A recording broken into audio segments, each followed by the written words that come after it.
But what they found was devastation.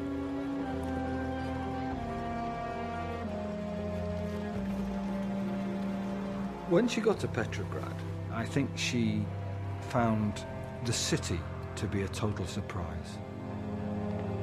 And I think that part of the problem, before we can even talk about the political situation, is the fact that she was American. She had become Americanized. She had become used to a certain way of thinking, a certain way of being.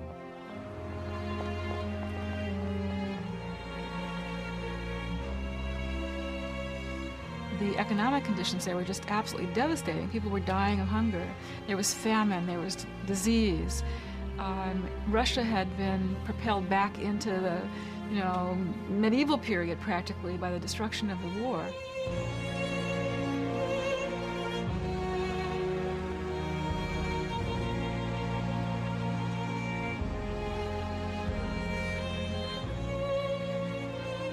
Horses lay in the street dead because there was nothing to feed them. Rubbish began to collect in the cities because nobody could be dragooned into clearing them. Vermin spread.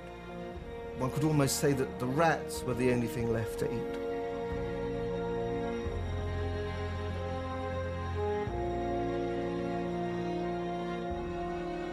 Faced with growing unrest, the Bolsheviks cracked down hard on dissent. Goldman soon confided her disillusionment to a friend who was close to Lenin. Suppression? Persecution? Goldman wrote. Was it for this the revolution had been fought? Her friend arranged for Goldman and Berkman to meet Lenin. Lenin sat behind a huge desk. We were treated to a volley of questions. When could a social revolution be expected in America? Was the rank and file a fertile soil for boring from within? What about the IWW?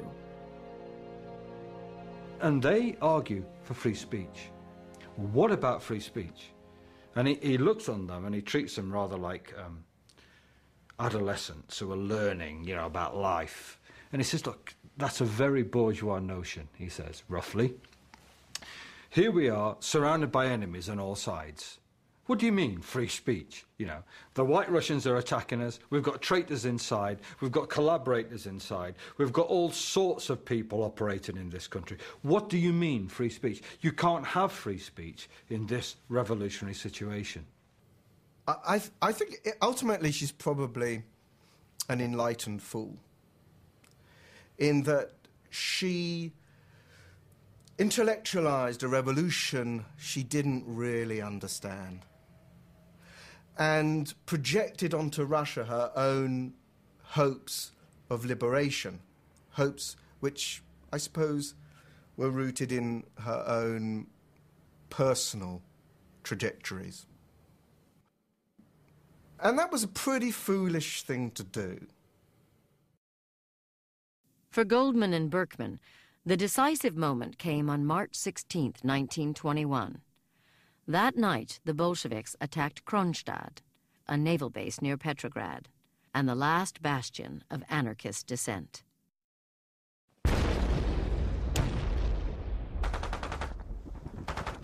Then to hear the cannon suppress the very people who had brought it about, destroy the idea of democracy that they still, until that moment, had hoped might emerge in the revolution, to hear that, to feel it crushed, must, to a certain extent, have destroyed something in themselves.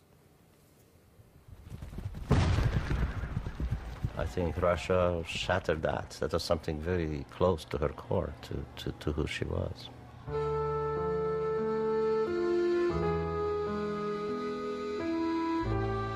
So clearly this was no place for Goldman, it was no place for Berkman, this was not a place for any kind of joy, leave alone a place for any kind of dissent. This was a place where vodka very quickly became a palliative for pain and not an occasion for dancing. In December 1921, after 2 years, Emma Goldman and Alexander Berkman left Russia. They vowed to tell the rest of the world of the Bolshevik terror. She does something that many of us find damned hard to do. She realizes she's been a fool. She realizes she's been wrong. She's realized she's made an error. Not just a casual error, but an error of huge, awful magnitude to support the Bolsheviks. And she turns and she accepts that. She accepts it totally. Revealing the truth about the Bolshevik regime became a crusade for Goldman and Berkman. Their old enemies on the right praised their analysis of a revolution gone wrong. Old comrades on the left condemned them. So there must have been a sense of frustration. You know, hell, we've seen it, but we can't convince people of how it really is, and we can't uphold any real belief in socialism anymore. And that's a very tragic situation to be in, I think, when you both lose everything you believe in and yet have nowhere else to go. And so she found herself once again in no man's land. So by her own hand, in fact, she sent herself into an intellectual exile as well. So she was a specialist of exile.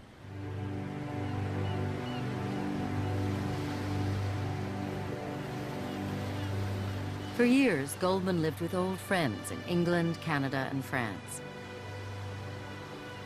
Then in the spring of 1927, she received a cable from the American arts patron, Peggy Guggenheim.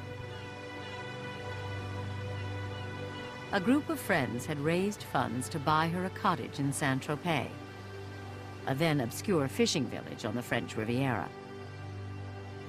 There, she could live and work. Berkman named it Bon Esprit.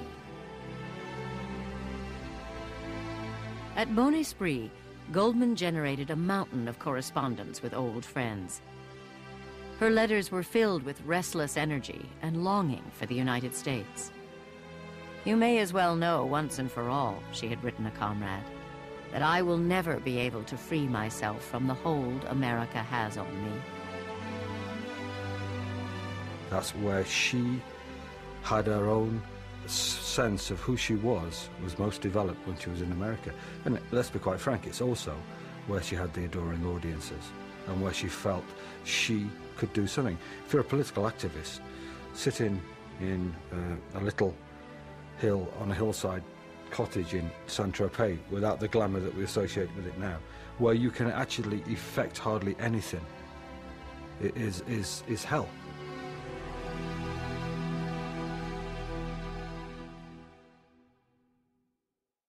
After nearly 40 years in the public eye, Goldman was welcome nowhere. Berkman shared her despair. "The truth is," he wrote, "our movement has accomplished nothing, anywhere."